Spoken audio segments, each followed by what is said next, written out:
고린도전서 4장 말씀 나누려고 합니다. 우리가 잘 쓰는 말 중에 이런 말이 있어요. 하나를 보면 똑똑하시네요. 하나를 보면 열을 안다, 이런 이야기가 있어요. 그래서 우리가 누군가의 발걸음만 봐도 저게 누구다 뭐 이렇게 알기도 하고, 또 그 발걸음의 속도나 이렇게 이런 것만 봐도 이 사람이 분주한 상태인지 아니면 느긋한 상태인지 뭐 이런 것도 알 수 있죠. 발걸음 하나만으로도 많은 것을 알 수 있고, 또 대화를 이렇게 나누면 그 대화 속에서 상대방이 어떤 의도를 가지고 있는지, 또는 상대방이 어떤 성격인지, 또 상대방이 나를 어떻게 여기는지, 이런 많은 것들을 우리가 대화 하나만으로도 알 수 있죠. 그래서 하나를 보면 열을 안다, 이런 표현을 우리가 잘 사용하고 또 자주 그렇게 판단하곤 합니다.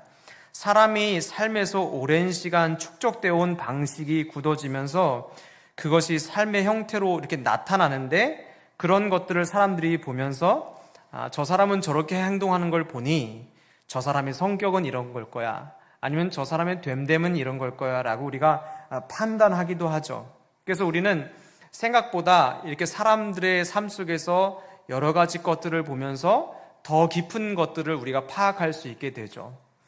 아마 우리 성도님들은 서로 친한 친구 또는 가족끼리 이렇게 하나만 보아도 얘가 무슨 마음을 가지고 있는지 대번에 아실 거예요. 그래서 우리가 한 가지를 보고 많은 것들을 이해하곤 하는데, 그러나 이것이 때로는 우리에게 치명적인 문제를 가져오기도 하죠. 왜냐하면 하나를 보고 열을 알 수 없는 것이 또한 사람이기 때문에 그렇습니다. 사람은 하나를 보면 열을 알기도 하지만, 또 반대로 우리는 하나만 보고 열을 다 모를 때가 있어요. 오히려 섣불리 짐작하거나 선입견을 가지게 되거나 잘못된 판단을 하게 되는 경우도 있죠. 우리가 오랜 시간 가져온 데이터를 통해서 누군가를 쉽게 판단하는 이런 문제를 낳기도 합니다. 우리가 살아가면서 우리가 날마다 하는 것이 있는데, 그것이 무엇이냐면 끊임없이 사람을 나누는 것입니다. 어떻게 나누냐면, 오늘 나한테 유익한 사람, 나한테 해가 되는 사람, 나한테 필요한 사람, 나한테 필요 없는 사람, 나한테 중요한 사람, 나한테 중요하지 않은 사람, 내가 귀하게 대해야 하는 사람과 그렇지 않아도 되는 사람, 막대해도 되는 사람, 이런 것들이 은연중에 우리 안에 데이터로 쌓인 것을 통해서 사람들을 나누는 거예요. 그리고는 우리는 그 안에서 내게 필요한 사람, 유익한 사람, 중요한 사람, 귀한 사람들을, 이런 사람들을 가까이 두려고 하는 우리 안에 습관 같은 것들이 있습니다. 삶을 살다 보면 이런 나만의 노하우, 사람 보는 노하우가 생기게 되는데, 대체로 이런 것들이 터득되고 데이터가 쌓이면서 이렇게 나누다 보면 이렇게 보는 것이 대부분 맞다, 이런 판단이 들게 되면 우리는 사람을 만나는 즉시로 이 사람이 어떤 사람인지를 판단하는 거예요. 이 사람은 좋은 사람, 이 사람 나쁜 사람, 이 사람은 괜찮은 사람, 이 사람은 괜찮지 않은 사람, 이 사람은 걸러야 되는 사람, 이런 것들을 우리가 자꾸 판단하게 되죠. 근데 문제는 이런 선입견이 우리에게 판단을 아주 빨리 하게 하는 유익도 있지만, 반대로 생각하면 섣불리 사람을 판단하게 하는 단점이 우리 안에 있죠. 그렇지 않음에도 불구하고, 그렇지 않은 상황 속에서도 섣불리 사람을 판단하는 거죠. 뭐 이런 말도 있죠. 관상이 과학이다, 뭐 이런 거. 사람 얼굴 보고 판단하는 거죠. 이런 얼굴 보니까 얘는 뭐 이런 애야, 뭐 이렇게 우리가 얼굴 보고 사람을 판단하기도 하는 것들이 우리 안에 우리만의 데이터가 있는 거예요. 이런 사람들은 대개 이런 것 아닌가 하는 데이터가 있죠. 그래서 우리는 늘 살아가면서 사람을 이렇게 둘로 나누는 습관들이 우리 안에 있어요. 오늘 우리가 읽은 이 고린도 지역은 여행자들과 상인들이 아주 날마다 교차하는 아주 그 상업의 아주 중심지였어요. 항구가 2개 있었고요, 수많은 신전들이 세워져 있었고, 수많은 나라 사람들이 오고 가며 자기들의 문화를 뽐내는 자리이기도 하고, 수많은 지식이 모이는 자리이기도 했습니다. 그러니 더더욱 무슨 일이 더 많이 나타났을까요? 나누는 일이 많이 나타나는 거예요. 맞는 사람, 나한테 어울리는 사람, 나와 친해질 수 있는 사람들을 찾고 나누는 일들, 그리고 무엇이 더 옳은지 그른지 이런 것들을 판단하는 일이 고린도 안에서는 매우 자연스럽고 어떻게 보면 당연한 일이에요. 이렇게 거래를 하면서도 또 사람을 만날 때도 누군가와 대화하고 삶의 터전을 꾸려갈 때도 고린도 안에서는 늘 사람을 나누는 것이 너무나 익숙한 거예요. 수많은 사람들이 있으니까 거기 안에서 어쨌든 갈라내야 된다는 부담감이 자기들 안에 있는 거죠. 이런 지역에 살다 보니 고린도 교회 성도들은 어떨까요? 고린도 교회 성도들이라고 다른 게 있겠어요. 그들도 고린도 안에 살았기 때문에 자연스럽게 그들 안에서도 무슨 일이 일어나느냐? 나누는 일이 생겨나는 거예요. 우리가 고린도전서 앞에 우리가 봤지만 분파를 나누잖아요. 이런 것이 교회의 특성이 아니라 고린도 지역 전체의 특성이었던 거예요. 그 사람들은 나누는 것이 일상이었던 사람들이었던 거죠. 늘 나누는 문화 속에 살다 보니 거기 안에 생겨난 교회 안에 교인들도 자기들 안에서도 여전히 나누는 것이 별 큰 문제가 아니었던 거예요. 나누는 게 자연스러운 것이죠. 그들은 그렇게 끊임없이 나누면서 교회 안에서도 성도와 성도끼리 나누고 또 리더와 리더를 나누고 성도와 리더를 나누었어요. 그리고 이렇게 잘 나누고 그렇게 나눈 것을 잘 선택한 것을 무엇이라 여겼느냐? 지혜롭다 이렇게 여겼어요. 잘 나누고 그리고 잘 걸러내고 잘 선택하는 것이 지혜로운 사람 이렇게 생각했던 것이죠. 그러니 이 분파의 싸움은 결국 무슨 싸움이냐? 누가 더 잘 나누는지, 누가 더 잘 선택했는지, 누가 더 지혜로운 것인지를 증명하는 자리가 이 분파의 싸움이었던 거예요. 누가 옳은 선택했느냐, 이 싸움인 것이죠. 서로 그렇게 판단하고 서로 그렇게 나누는 것이 너무나 당연하고 자연스러웠던 그들에게 바울 사도는 4장 오늘 말씀을 통해서 이 나누는 것이 얼마나 위험한 것인지를 그들의 삶에서 깨닫게 하고자 합니다. 1절에서 2절 말씀 보시면 사람이 마땅히 우리를 그리스도의 일꾼이요 하나님의 비밀을 맡은 자로 여길지어다. 그리고 맡은 자들에게 구할 것은 충성이니라 이렇게 말씀하고 있죠.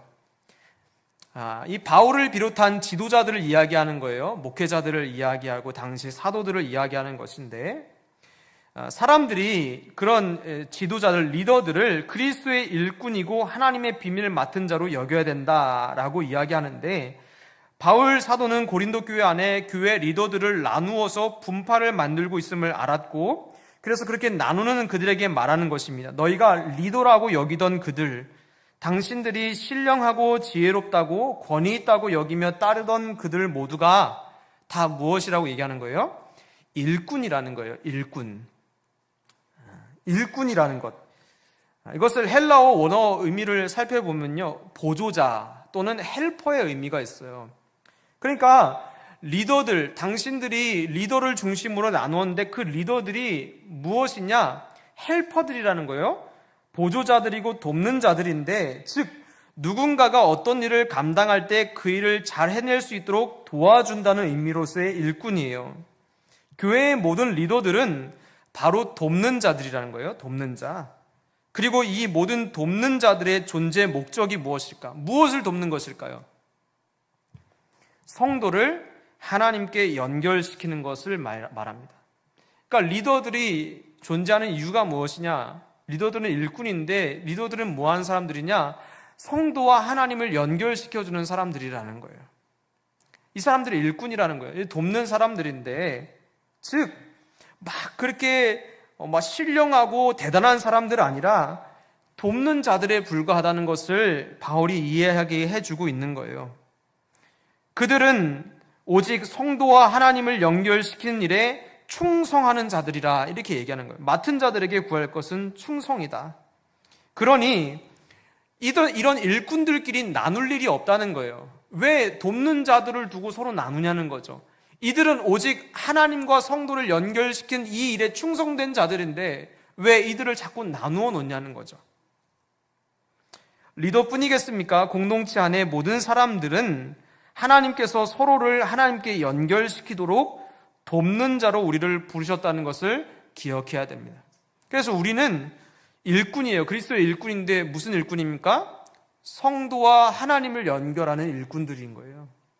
우리의 역할이 무엇인가? 우리는 하나님과 사람을 연결시키는 그 일에 충성하도록 우리를 부르셨다는 것이죠. 사람을 판단하고 나누는 곳에는 무슨 일이 일어나느냐? 돕는 것이 사라집니다. 밀어내고 경계하고 미워하는 일들이 틈타기 시작하는 거예요. 나누고 판단하는 자리에는 사랑이 틈탈 수가 없어요. 그 안에는 밀어내고 경계하는 일들이 생기는 것이죠. 맡은 자에게 필요한 것은 충성이라 말씀하시는데 바로 하나님과 사람을 연결시킨 이 일, 이 한 가지 일에 모두가 부름받았으니 나누어질 이유가 없다는 거예요. 서로 분파를 할 이유가 없다는 것이죠. 사랑하는 개포교회 성도 여러분, 우리 개포교회는 이 일에 모두가 충성되어 일하는 하나님의 일꾼 되시기를 예수님의 이름으로 축복합니다. 우리 교회는 모든 사람들이 한 가지 일을 위해서 하나님 우리를 부르셨다는 것을 기억해야 돼요. 바로 우리 옆 사람과 하나님을 연결시켜 주라고 저와 여러분을 이 자리로 부르셨다는 거예요. 3절에서 5절 말씀 보시죠. 너희에게나 다른 사람에게나 판단받는 것이 내게는 매우 작은 일이라 나도 나를 판단하지 아니하노니 내가 자책할 아무것도 깨닫지 못하나 이로 말미암아 의롭다함을 얻지 못하노라. 다만 나를 심판하실 이는 주시니라. 그러므로 때가 이르기 전에 곧 주께서 오시기까지 아무것도 판단하지 말라. 그가 어두움에 감추인 것들을 드러내고 마음의 뜻을 나타내시리니 그때 각 사람에게 하나님으로부터 칭찬이 있으리라. 이렇게 말씀합니다. 바울은 자신을 판단하는 수많은 판단 앞에 서 있었던 사람이에요. 리더였으니 얼마나 많은 판단의 소리를 들었겠어요? 이 바울은. 그런 수많은 판단 앞에서 그러나 바울은 그 판단들에 마음 빼앗기지 않았습니다. 사람의 판단이야말로 매우 작은 것이라는 것을 알게 되었기 때문인데 판단은 서로에게 상처를 주는 아주 무서운 무기가 됩니다. 그러나 하나님의 사람들은 이 판단이 얼마나 별것 아닌지도 알아야 합니다. 사람의 판단은 눈에 보여지는 것 그리고 자신에게 좋은 것에 쉽게 매료됩니다. 즉 나한테 잘해주면 쉽게 좋은 판단이 나가는 거예요. 그 사람의 됨됨이랑은 상관없어. 그 사람이 성향이 거친지 상스러운지 악한지 선한지 별로 안 중요해. 나한테 잘해주면 좋은 사람. 사람은 판단을 다 그래요. 그 사람의 성향이나 이런 것이 아니라 보여지는 것에 쉽게 사람이 판단을 정하게 되고 나에게 잘 대해준 사람에게 쉽게 좋은 판단을 내리게 되는 거예요. 그렇기 때문에 상황에 따라 환경에 따라 수백 번도 더 변하는 것이 무엇입니까? 사람의 판단인 거예요. 사람의 판단은요 정말로 많이 변합니다. 칭찬하다가도요 자기 의견에 조금이라도 반대하는 것 같으면 바로 도끼논 들어가는 거예요. 그렇게 안 봤는데 평소에 같이 잘 지내고 마음 맞는 것 같다가도 한 문제로 갈라서면 어떻게 해요? 이제부터는 적으로 간주하는 거죠. 돌변하는 거예요. 여러분 이것이 사람의 판단의 한계예요. 제가 청년부 목회하면서 느끼는 게 무엇이냐면 정말 친하다가도 한순간에 그냥 갈려요. 이게 참 근데 청년부 문제만이 아니겠죠. 목회에 아마 많은 것들을 느끼는데 아마 그 부분이 큰 문제일 거예요. 정말로 친한 사람들도요 한 문제 가지고요 바로 남되는 게 바로 관계이고 판단입니다. 그전에는 내 정말 친한 친구고 그래요. 근데 그 다음날 야 그 친구 어디 갔어? 의절했다는 거예요. 이거 어떻게 받아들여야 될까? 이거 도대체. 그러면서 걔 그렇게 안 봤는데 아주 나쁜 애예요. 우리는 보여지는 것으로 드러나는 것으로 판단하며 사는 날 동안에 판단을 수없이 번복하는 게 인간이에요. 그러니 우리의 판단이 얼마나 보잘것없고 가볍고 우스운 것인지를 바울이 얘기하는 거예요. 그래서 바울이 수많은 판단을 받았지만 그 판단 아무것도 아니라는 거예요. 바울이 그렇게 얘기하는 거예요. 그러면서 우리가 그 판단보다 더 중요하게 여겨야 될 판단이 있는데 그것이 무엇이냐? 하나님이 나를 어떻게 판단하시느냐. 그게 중요하다는 거예요. 사람은 그 드러나는 것을 통해서 사람의 판단을 수없이 바꾸는데 하나님은 오늘 말씀에 뭐라고 얘기하냐면 5절에 주께서 어둠에 감추인 것들을 드러내시고 판단하신다 이렇게 얘기해요. 사람은 보여지는 것으로 판단하는데 하나님은 어떻게 하신다고요? 감추어졌던 것들을 드러내며 판단하시니 그분의 판단을 두려워하라는 거예요. 그리고 사람들의 판단은 아무것도 아니라는 거예요. 정말로 중요한 것은 하나님의 엄중한 판단 위에 살아가는 것, 그것에 우리가 주목해야 한다는 것을 바울 사도는 성도들에게 말해주고 싶었던 거예요. 서로 판단하면서 뭐 나쁜 애, 좋은 애, 오늘은 같은 편이네, 내일은 다른 편이네. 아마 이 분파 안에서도요 이런 일들이 없었을까요? 많았겠죠. 뭐 안 봐도 비디오 아닙니까? 사람 사는데 다 똑같으니까. 그런데 이런 일들 가지고 서로 미워하고 이렇게 하지 말고 정작 우리의 감추어진 것들을 다 드러내셔서 판단하실 주님 입장에서 좀 보고 살아라, 이 얘기하고 있는 것이죠. 우리는 그렇기 때문에 이 말씀 기억해야 돼요. 우리는 일꾼, 즉 돕는 자예요. 돕는 자. 우리는 판단하는 자가 아니라 무엇이라고요? 돕는 자예요. 돕는 자. 하나님과 성도를 연결하는데 돕는 자들, 이 일에 충성하는 것을 우리가 중요하게 여겨야 돼요. 주님의 마음을 알아서 하나님의 마음으로 서로를 연결시켜주는 이런 복된 일에 충성되어 일하시는 여러분 되시기를 예수님의 이름으로 축복합니다. 판단은 그분께로 맡기고 우리가 오늘 해야 되는 것은 돕는 거예요. 돕는 것. 바울은 이어서 판단하기를 일삼는 사람들의 마음, 그 끝자락이 무엇인지를 드러내고 있는데 7절 말씀에 이렇게 얘기합니다. 누가 너를 남달리 구별하였느냐? 내게 있는 것 중에 받지 아니한 것이 무엇이냐? 내가 받았은즉 어찌하여 받지 아니한 것 같이 자랑하느냐? 이렇게 말합니다. 판단하는 사람들의 마음에 자리 잡고 있는 가장 큰 악이 있는데 그것이 무엇이냐면 내가 그보다 낫다는 것이에요. 내가 그보다 낫다는 판단, 이 판단이 누군가를 정죄하고 판단하게 만든다는 거예요. 우리가 그 사람들보다 낫지 않으면 함부로 판단 못합니다. 우리가 캥기는 게 있으면 재판을 못해요. 근데 어떻게 해요? 우리가 그래도 남들보다 그 부분에서 나으니까 어떻게 해요? 정죄도 할 수 있는 거, 판단도 할 수 있는 것이죠. 그러면서 우리 안에 있는 커다란 악이 무엇이냐? 나는 그렇게는 안 해. 이게 얼마나 큰 악인지 몰라요. 여러분, 우리는 판단 안 한다고 말하면서도 나는 그렇게 안 해 라고 말하는 순간 똑같은 판단하는 자가 되는 거예요. 아무리 그래도 나는 그렇게 안 해 라는 나만의 의, 자기 의가 생기는 거예요. 나의 의. 그것이 바울이 주목하는 악입니다. 악.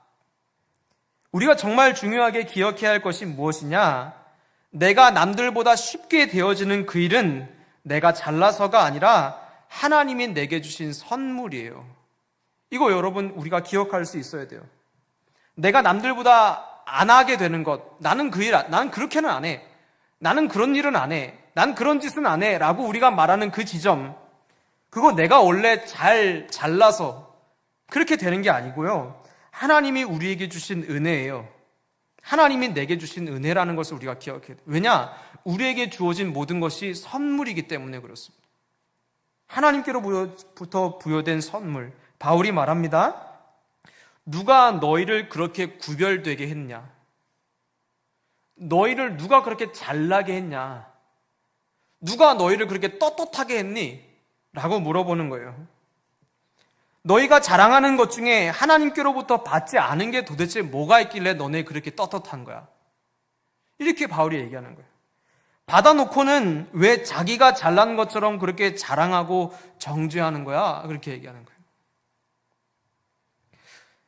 우리가 남들보다 잘하는 게 있습니까? 분명히 있습니다. 저도 아마 있을 겁니다. 근데 그거 내 거 아니에요. 내게 남들보다 더 간진 것이 있습니까? 그러면 그거 내 거 아닙니다. 그것이 내가 남들보다 낫다고 말할 수 있는 근거가 아니라 하나님이 내게 선물 주셨다는 은혜의 근거입니다. 바울이 이거 얘기하고 싶었던 거예요. 단순히 판단하지 말아라가 아니라 너가 판단하게 되는 그거, 너가 남들보다 의롭다 여기는 그거가 원래 네 거였니? 아니면 내가 너한테 준 거니? 이 얘기하고 싶었던 거예요. 우리 모두는 모든 것을 하나님께로부터 받았어요. 그런데 자랑할 때는 내 것인 양 자랑합니다. 나보다 연약한 자들을 판단하는 것은 바로 내 것을 자랑하는 사람들이 할 수 있는 거예요. 정말로 모든 것을 하나님께로부터 받았다고 아는 사람들은 판단하는 게 아니라 무슨 자가 됩니까? 돕는 자가 되는 거예요. 도와주는 자. 왜냐? 내가 약한 부분을 그가 도와주고 그가 부족한 부분을 나보고 도와주라고 하나님이 그보다 내게 둘을 더 주셨구나. 이렇게 볼 수 있게 되는 거예요. 바울은 고린도 교회 이런 나누는 사람들 사이에 있는 내가 너보다 나아. 나는 너 같은 짓은 안 해. 난 너보다 지혜로워. 라고 말하며 모든 것을 하나님께 받은 것을 자기 것인 양 이야기하는 자들에게 바울이 깨우쳐주고 있는 것입니다. 우리의 성격, 은사, 달란트, 재능, 부와 권세, 기질 모든 것이 하나님께로부터 주어졌다는 것을 기억할 수 있어야 돼요. 그런데 사람들은 그거 가지고 자꾸 뭐하냐? 왕노릇한다는 거예요. 왕노릇한다. 이것이 판단하는 이들의 마음에 있는 큰 악임을 바울이 알았고 그 판단을 원래의 주인이신 왕에게 돌려드리고 너희는 돕는 자가 되어줘라 라고 이야기하는 것입니다. 바울은 우리가 결국 하나님 나라에서는 왕노릇할 것임을 알았습니다. 그러나 그렇다고 이 땅에서 우리가 해야 될 노릇이 왕노릇이 아니라는 거예요. 우리는 서로에게 왕노릇하라고 이 땅에 있는 게 아니라 일꾼이 되어서 돕는 자가 되라고 이 땅에 있다는 것을 바울이 당부하고 있는 것이죠. 이렇게 하나님의 일꾼으로 하나님의 역사를 돕는 자로 살아가는 이들에게 결국에는 하나님이 통치하는 권세, 내가 적은 것에 충성했으니 내가 많은 것으로 너에게 맡기겠다라고 하는 큰 권세를 우리에게 주실 것이지만 우리가 기억해야 될 것은 무엇이냐?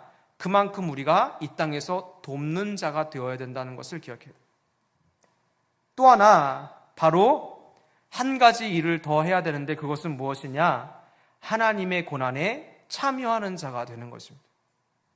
9절에서 13절 말씀 함께 보시죠. 내가 생각하건대 하나님이 사도인 우리를 죽이기로 작정한 자 같이 끄트머리에 두셨음에 우리는 세계 곧 천사와 사람에게 구경거리가 되었노라. 우리는 그리스도 때문에 어리석으나 너희는 그리스도 안에서 지혜롭고 우리는 약하나 너희는 강하고 너희는 존귀하나 우리는 비천하고 바로 이 시각까지 우리가 줄이고 목마르고 헐벗고 맴머으며 정처 없고 또 수고하며 친히 손으로 일을 하며 모욕을 당한 즉 축복하고 박해를 받은 즉 참고 비방을 받은 즉 권면하니 우리가 지금까지 세상의 더러운 것과 만물의 찌꺼기 같이 되었도다 라고 이야기하고 있습니다. 바울이 지금 여기서 두 부류를 소개하고 있는데 그리스도 안에 두 부류로 지금 소개되는 이 내용 중에 첫 번째 부류는 무엇이냐면 한 부류는 어리석고 비천하고 목마르고 헐벗고 매맞고 정처 없는 부류가 있고 또 한 부류는 지혜롭고 강하고 존귀한 부류가 있다는 거예요. 그런데 바울은 어디에 부류에 속해 있는 사람이냐? 나는 만물의 찌꺼기 같은 부류에 속해 있는 사람이라는 거예요.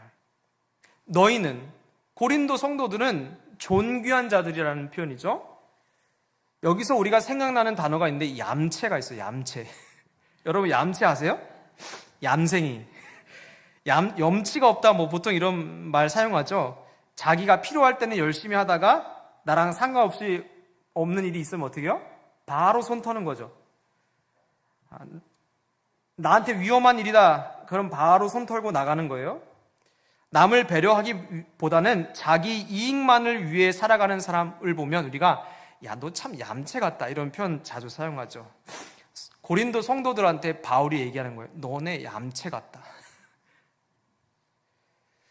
하나님을 만나고 그분을 주인으로 고백했어요. 주님을 주인으로 고백한다는 건 뭐냐면 주님 가신 길 같이 가겠다는 고백이거든요.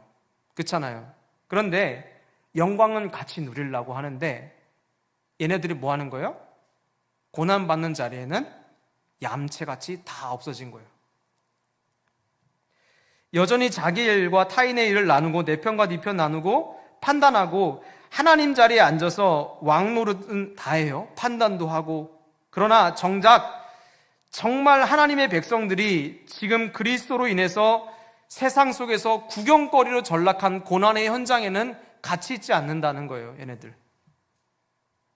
여러분, 여기 오늘 우리가 읽은 13절에 이런 만물의 찌꺼기 같이 되었다라는 이야기, 그리고 9절에 끄트머리에 두셨다, 구경거리가 되었다, 이런 말들이 등장하는데, 여러분, 이 구경거리가 무슨 뜻이냐면 로마의 사형수들을 의미하는 내용이에요.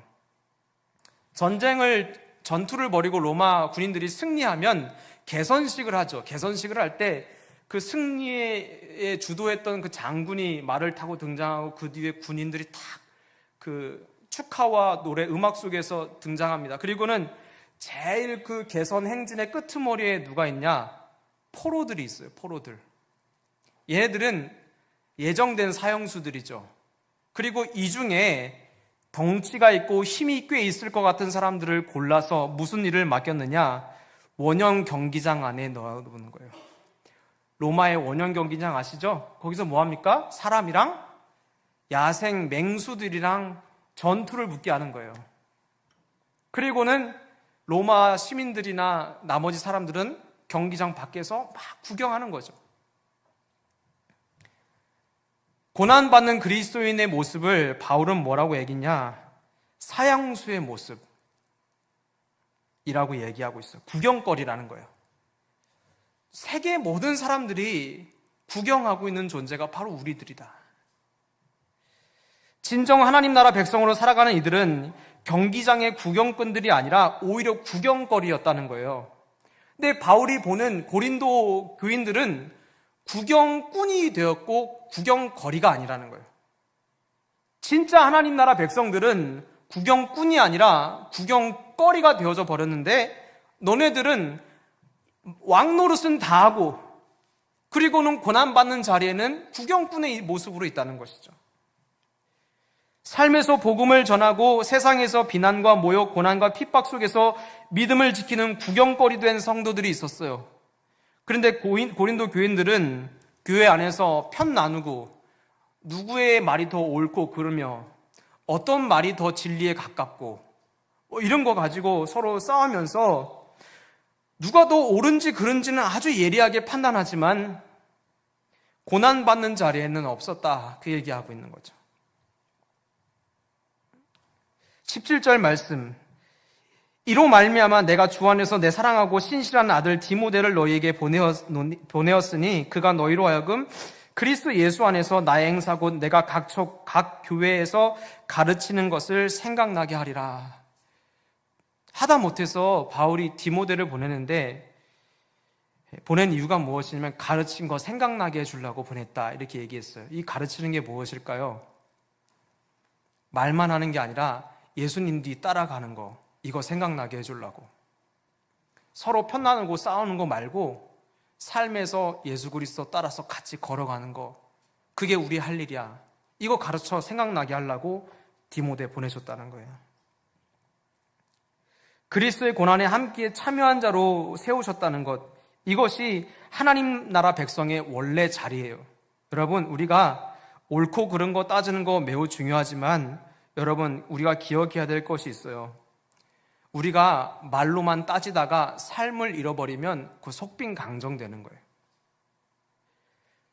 로마서 8장 17절에 자녀이면 또한 상속자 곧 하나님의 상속자여 그리스도와 함께한 상속자니 우리가 그와 함께 영광을 받기 위하여 뭐도 고난도 함께 받아야 할 것이니라, 이렇게 말씀하고 있죠. 그리스도인들은 원형 경기장 밖에서 앉아서 구경하고 판단하는 존재들이 아니라 하나님의 사람들은 영광의 자리를 누린 것과 함께 고난을 함께 받으며 구경거리의 자리에 있어야 된다는 거예요. 이것이 바울이 판단하며 서로 미워하고 시기하던 고린도 교인들한테 하고 싶었던 말이에요. 그래, 너희들 판단하는 거 맞다 치자. 그러나 정작 중요한 삶은 어디가 있는 거야?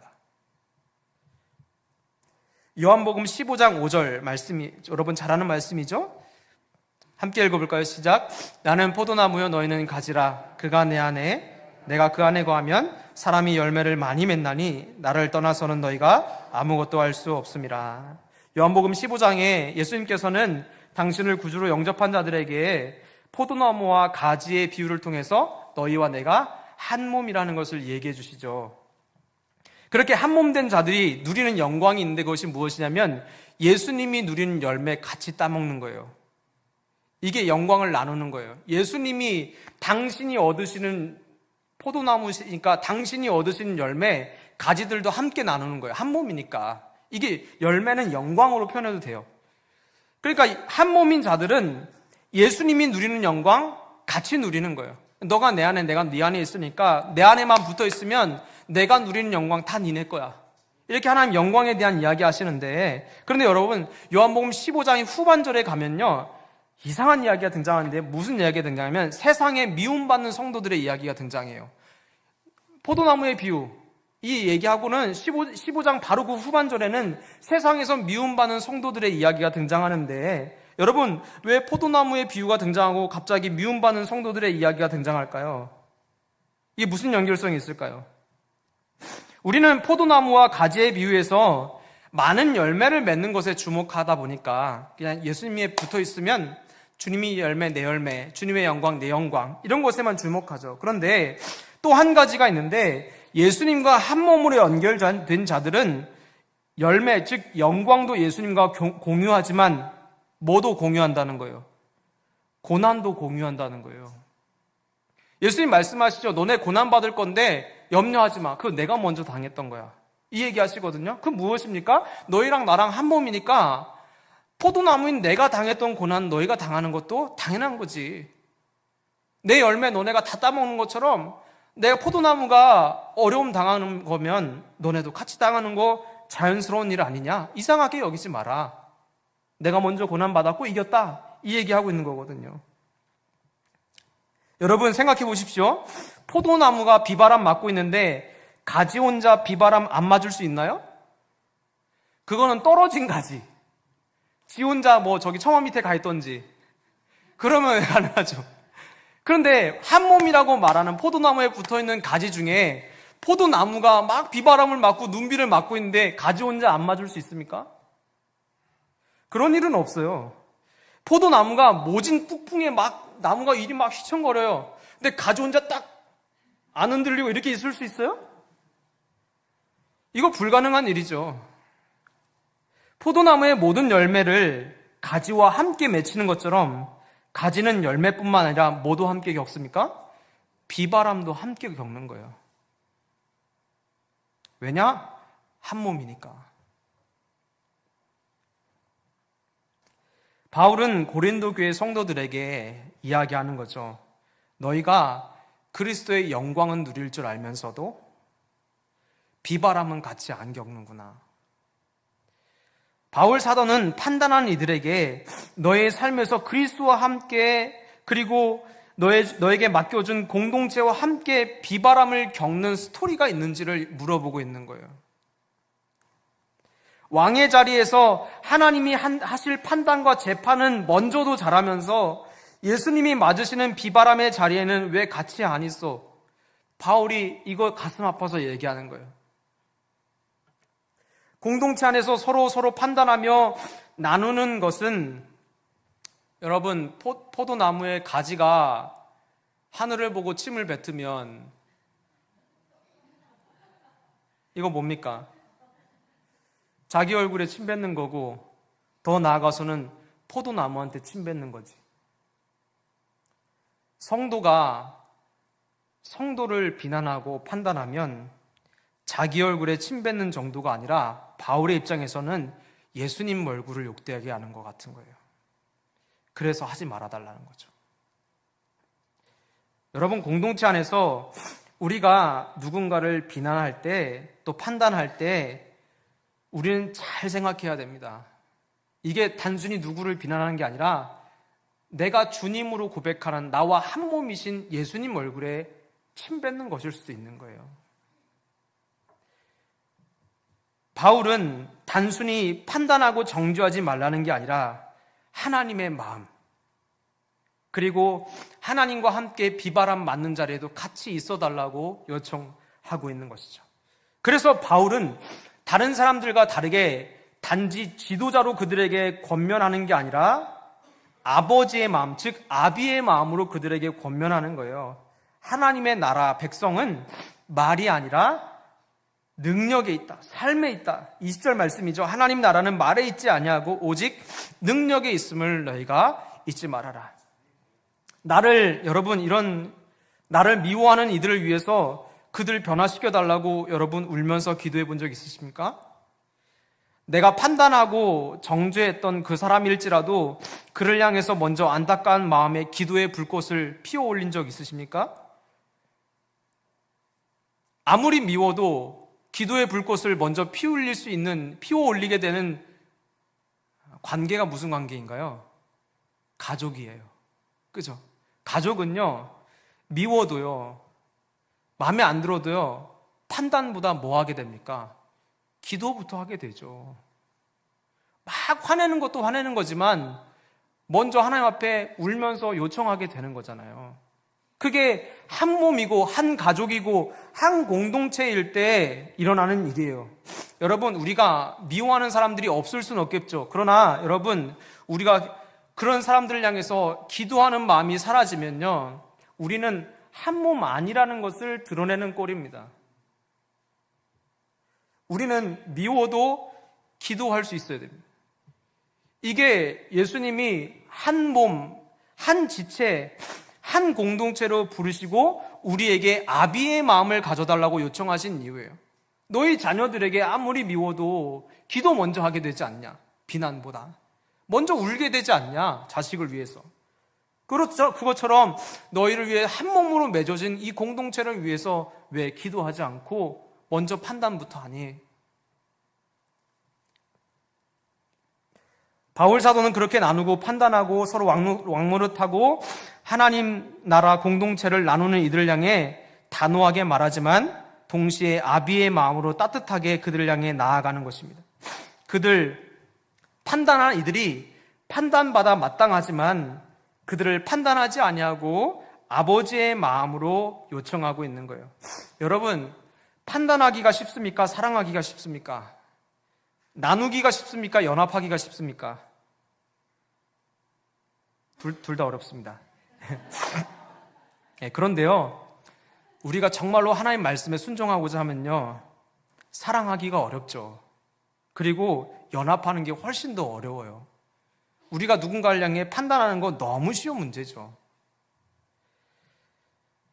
우리가 판단하기 전에 사랑을 선택하고 나누기 전에 연합을 선택하는 것은요, 단순히 우리의 사랑을 보여주는 것이 아니라 그리스도를 드러내는 것입니다. 이 그리스도를 드러내는 것입니다. 그리고 이것이 무엇이냐? 우리에게 주어진 십자가입니다. 이게 고난이에요. 여러분, 판단하는 게 쉬운데 어려운 거 선택하는 거예요. 나누기가 쉬운데 어려운 거 선택하는 거예요. 욕하는 거 쉬운데 사랑하기를 선택하는 거예요. 이게 우리에게 십자가예요. 쉽지만 어려운 거 선택하는 거예요. 그 어려운 거 주님이 원하신다고 하니까 기꺼이 선택하며 걸어가는 것이고, 바로 그 십자가가 주님이 얘기하신 비바람을 같이 겪어내는 거예요. 우리는 우리의 삶의 자리를 잘 살펴보아야 돼요. 우리는 왕노릇하고 있는지 아니면 삶에서 그리스도를 나타내고 있는지. 바울이 얘기하는 거죠. 옳은 소리 잘만 하는 것이 꼭 잘하는 거 아니야. 옳은 소리 잘하지만 그렇다면 너의 삶도 그러한가 내가 보고 싶다. 이 얘기하는 거죠.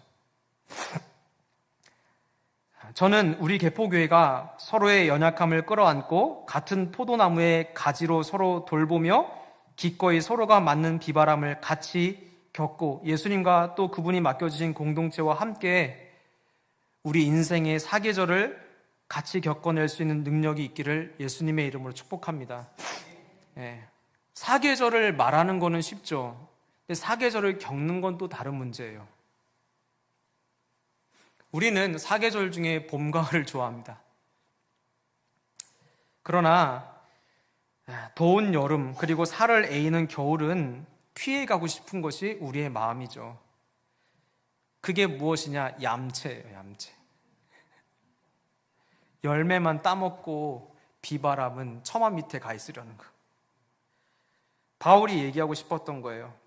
영광도 너네 것 맞는데 비바람도 같이 겪어야지. 옳은 말 하는 것도 맞는데 그러면 너네가 그렇게 살아야지. 너희가 그렇게 진리를 수호하는 것도 맞는데 그렇다면 사랑 안에 연합하기도 힘써야지. 주님이 우리에게 요구하시는 교회는 바로 이런 십자가들을 서로 나누어질 수 있는 사람들이 세워지는 것입니다. 그리고 주님은 그렇게 비바람을 함께 맞았던 이들에게 자기의 모든 열매들을 기꺼이 다 주시는 거예요. 뭐 요거는 안 돼, 이거 없어요. 예수님, 내 모든 것이 다 네 것이다.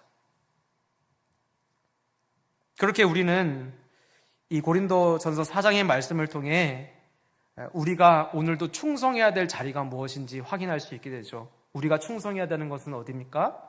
하나님과 사람을 연결시키는 것. 이 일에 우리 충성하는 것이죠.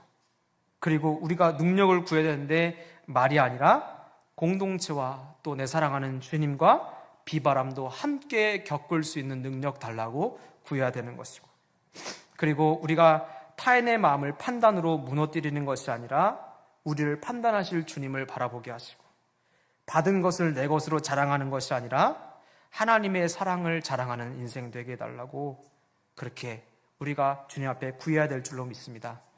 이 시간 말씀을 정리합니다. 바울의 마음이 여러분에게 전달되기를 바랍니다. 우리 안에 판단하기 쉬운 마음들, 미워하기 쉬운 마음들, 그러나 그것보다 함께 사는 것이 더 주님이 원하시는 것입니다. 사계절을 같이 겪을 수 있는 사람을 주님은 오늘도 찾으시고 그 사람들이 진짜 그리스도인이라 주님 말씀해 주십니다. 오늘도 저와 여러분의 삶에서 우리가 쉬운 길이 아니라 하나님이 기뻐하시는 길이라면 기꺼이 질 수 있는 그런 복된 십자가를 지시는 여러분 되시기를 예수님의 이름으로 축복합니다. 우리 찬양하겠습니다. 십자가를 질 수 있나라는 찬양.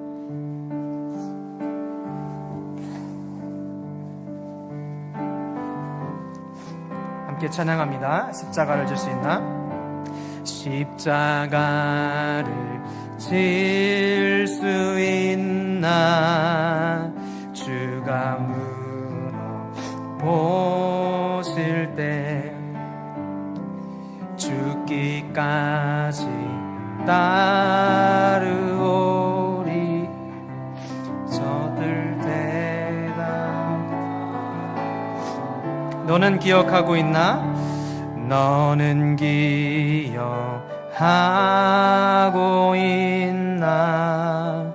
구원받은 강도를 저가 회개하였을 때 나고노라 바다 우리의 심령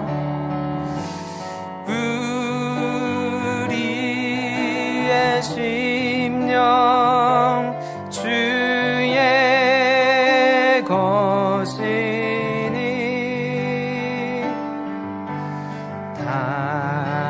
당신의 형상 만드소서.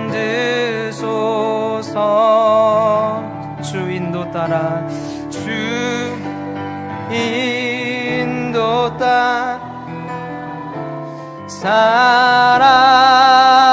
살아갈 동안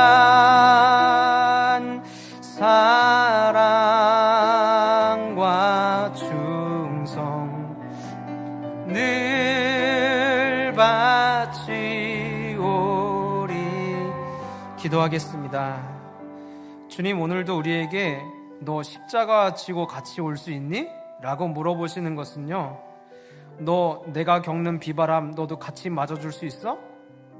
너 내가 아파할 때 같이 아파해 줄 수 있어? 너 내가 슬퍼할 때 내가 저들을 용서하며 저들을 위해 기도할 때 너도 같이 기도해 줄 수 있어? 주님 우리에게 그렇게 물어보시는 것입니다. 우리에게 십자가는 바로 이것입니다.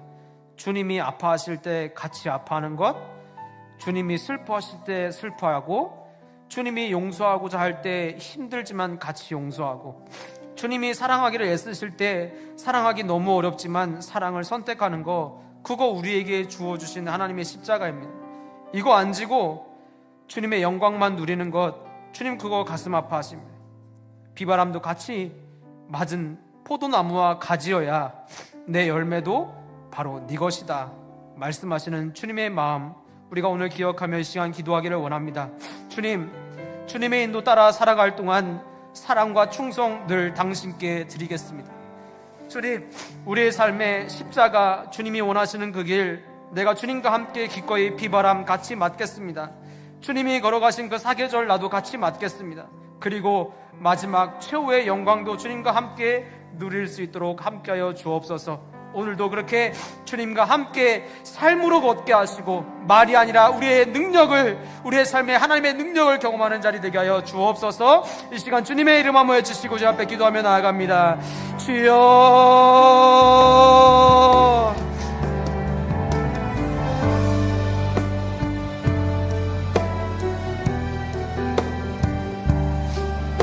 사랑하는 주님, 오늘도 우리가 하나님 말씀 가슴에 새기며 이 시간 그 말씀 붙잡고